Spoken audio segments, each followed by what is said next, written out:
अस्सलामु अलैकुम वरहमतुल्लाह। हज़रत उमर बिन अब्दुल अजीज़ रहमतुल्लाह अलैह खिलाफत का काम करके अपने घर आए और आराम करने के लिए लेटे ही थे कि बीवी ने गमगीन लहजे में कहा, या अमीरुल मोमिनीन, अगले हफ्ते ईद आ रही है। बच्चा नई पोशाक के लिए बहुत बेचैन है, अभी रोते हुए सोया है। हज़रत उमर बिन अब्दुल अजीज़ रहमतुल्लाह अलैह ने सर झुकाकर फरमाया, तुम्हें तो मालूम है कि मुझे सिर्फ 100 दरहम माहवार मिलते हैं, जिसमें घर का खर्चा बड़ी मुश्किल से पूरा होता है। बीवी ने कहा, जी वो तो मैं समझती हूँ, आप बैतुल माल से कर्ज ले लें।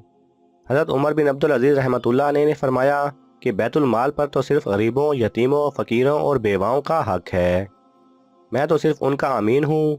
बीवी बोली, बेशक मेरे सरताज, आपकी बात सच है, मगर बच्चा तो ना समझ है, उसके आंसू नहीं देखे जाते।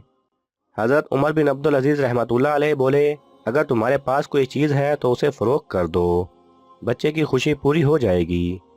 बीवी बोली, या अमीरुल मोमिनीन, मेरे तमाम जेवरात आपने बैतुल माल में जमा करा दिए हैं, बल्कि मेरा कीमती हार भी जो मेरे वालिद ने मुझे तोहफा दिया था, आपने वो भी जमा करवा दिया।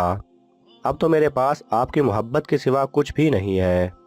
अमीरुल मोमिनीन ने सर झुका लिया, बड़ी देर तक सोचते रहे, अपने माजी में झांकने लगे। वो बचपन, जवानी, खुशपोशी, नफासत, जो लिबास एक बार पहना दोबारा पहनने का मौका ना मिला, जिस रास्ते से गुजरते खुशबुओं से मुअत्तर हो जाता, ये सोचते सोचते आंखों से आंसू जारी हो गए। बीवी ने अपने हर दिल अजीज शोहर की आंखों में आंसू देखे तो कहने लगी, मुझे मुआफ़ कर दें, मेरी वजह से आप परेशान हो गए। फरमाया, कोई बात नहीं। फिर हज़रत उमर बिन अब्दुल अजीज़ रहमतुल्लाह अलैह ने बैतुल माल के निगरान के लिए एक ख़त लिखकर अपने मुलाजिम को दिया और फरमाया कि अभी जाओ और ये ख़त निगरान को देकर आओ। उस ख़त में लिखा था कि मुझे 1 माह की तनख्वाह पेशगी भेज दो। मुलाजिम ने जवाबी ख़त लाकर अमीरुल मोमिनीन को दिया, जिसमें लिखा था, ए खलीफतुल मुस्लिमीन, आपके हुक्म की तामील सर आँखों पर, लेकिन क्या आपको मालूम है कि आप 1 माह तक ज़िंदा रह सकते हैं?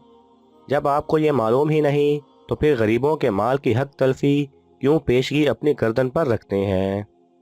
आपने जवाब पढ़ा तो ज़ारो ज़ार रोने लगे और फरमाया कि निगरान ने मुझे हलाकत से बचा लिया।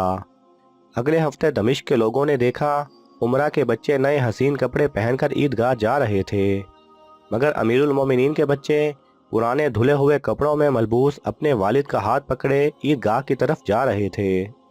बच्चों के चेहरे चांद की तरह चमक रहे थे, क्योंकि आज उनकी नज़र फ़ानी दुनिया की वक्ती खुशी पर नहीं, बल्कि जन्नत की अब्दी तमन्ना के एहसास ने उन्हें सरशार कर दिया था। दुनिया वालों, ऐसे थे हमारे बादशाह।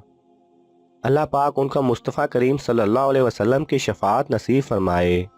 आमीन सुम्मा आमीन या रब्बुल आलमीन। अगर आपको ये वीडियो पसंद आए तो इसे लाइक और शेयर कीजिए। किसी भी किस्म के सवाल और इजहार राय की खातिर कमेंट्स कीजिए और मज़ीद ऐसे दिलचस्प वीडियोस देखने के लिए हमारे चैनल को सब्सक्राइब करें और साथ में बने बेल आइकन पर लाजमी क्लिक करें।